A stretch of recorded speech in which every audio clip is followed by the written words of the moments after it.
So,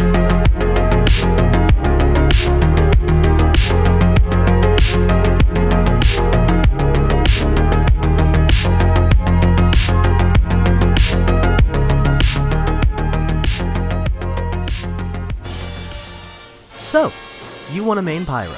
Well, congratulations on this very important choice that you've made in your TF2 career. Now, the first misconception that many people have is that Pyro is an easy class. I mean, it's not like you can just walk at people and expect to get kills, right?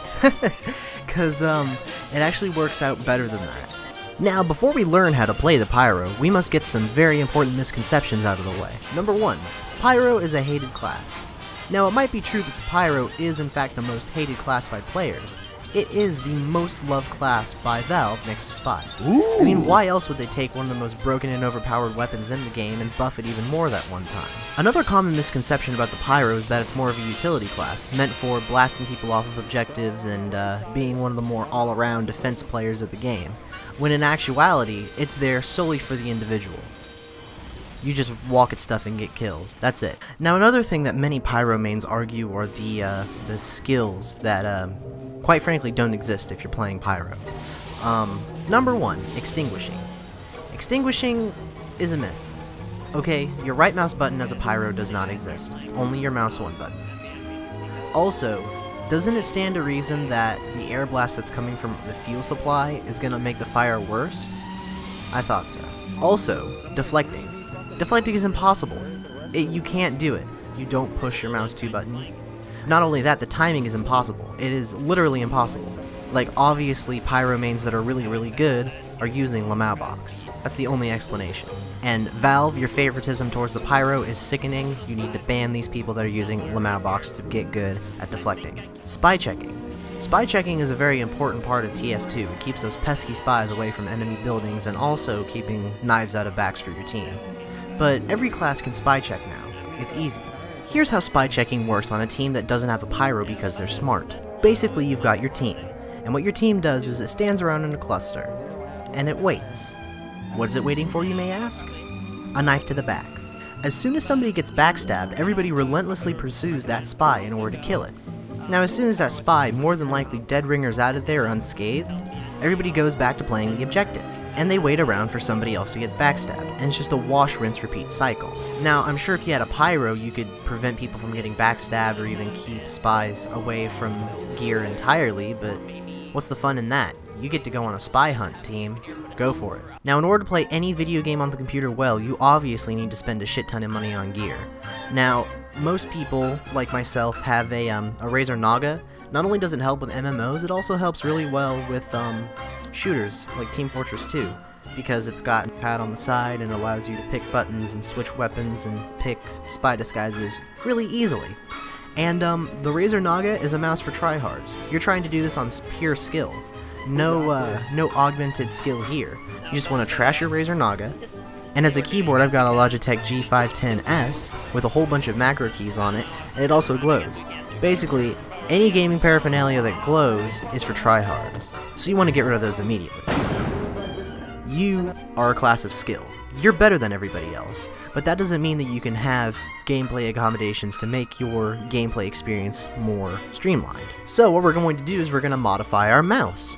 Now, there is only one button on the mouse that is utilized for Pyro, and that is M1. Basically what you're going to do is you're going to rip out M2 and your mouse wheel, and just have M1. So there you go.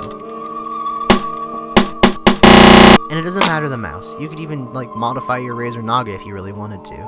I'm not going to do that because what do you think I'm made of money? You're funny. Now for your keyboard, it's a little bit more of a complicated process. What you're going to do is it's very time consuming.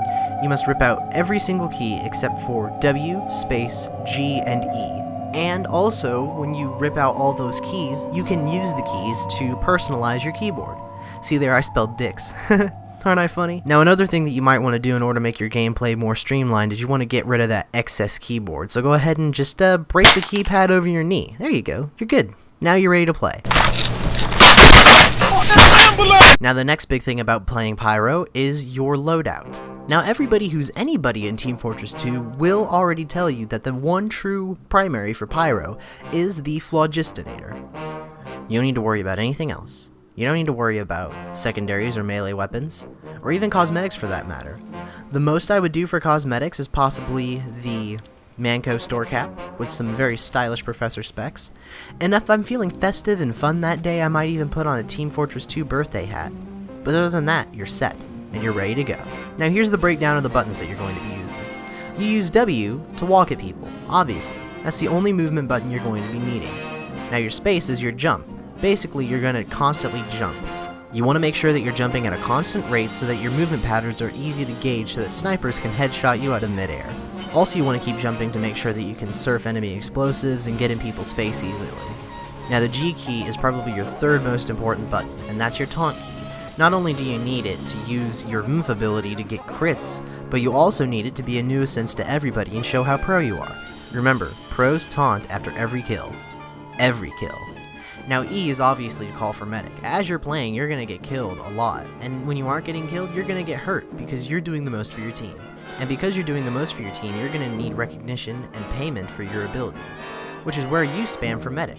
Basically, every medic is obligated to heal you because you're doing so much good stuff for your team. So make sure you spam, and maybe you'll get pocketed, and when you pocket, boy, that's when the real pain comes. Now remember, you can't have W without M1. It's like cheese without wine, Bill Clinton without Monica Lewinsky, a tick without a ball sack to latch onto. M1 is your kill button. Don't even think about conservation of ammo, just press it and go.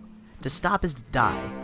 As a matter of fact, bind -W and -M1 to explode so that you don't let go and are punished for it. If you don't get hurt, you won't learn. I mean, why else do parents beat their kids, am I right? So get them to learn. So basically, explode when you let go of stuff and beat your kids. When you join a pub, you're going to be so good that after the first time you die, you're instantly going to be balanced to the other team. Instantly. Now, it's a minor nuisance, and just accommodate and just go with it. Just go with it. I mean, you might instantly lose, but don't even worry about it. Don't even worry about it. Now, like I said, when you get a pocket, that's when the real kills rack up. Your lives are going to be super long, and you're just going to rack up kills, especially if you're spawn camping. Flog Pyro is really good for spawn camping. I'm just going to speed up this footage real quick, and this is a round where I was playing the WM1 Pyro, and I got a pocket medic. Now both myself and that pocket medic wanted to be a dick to the other team and have as much fun for ourselves as possible, and have as little fun for the other team as possible. We went and spawn camped at Barn Blitz, and we just racked up so many kills. It was...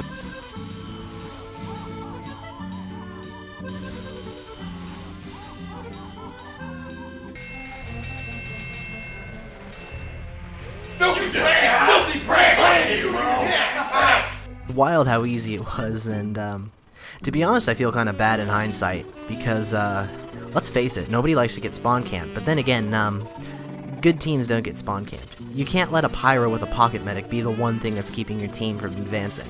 You can't do it. So congrats, my guy, you're now a pyro pro.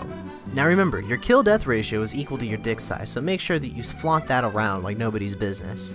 Now here's an advanced tactic for advanced players. While modifying your keyboard, keep the keypad on your keyboard and bind ignorant snarky shit to spam in chat to ensure everybody knows that you mean business and you're good at the game.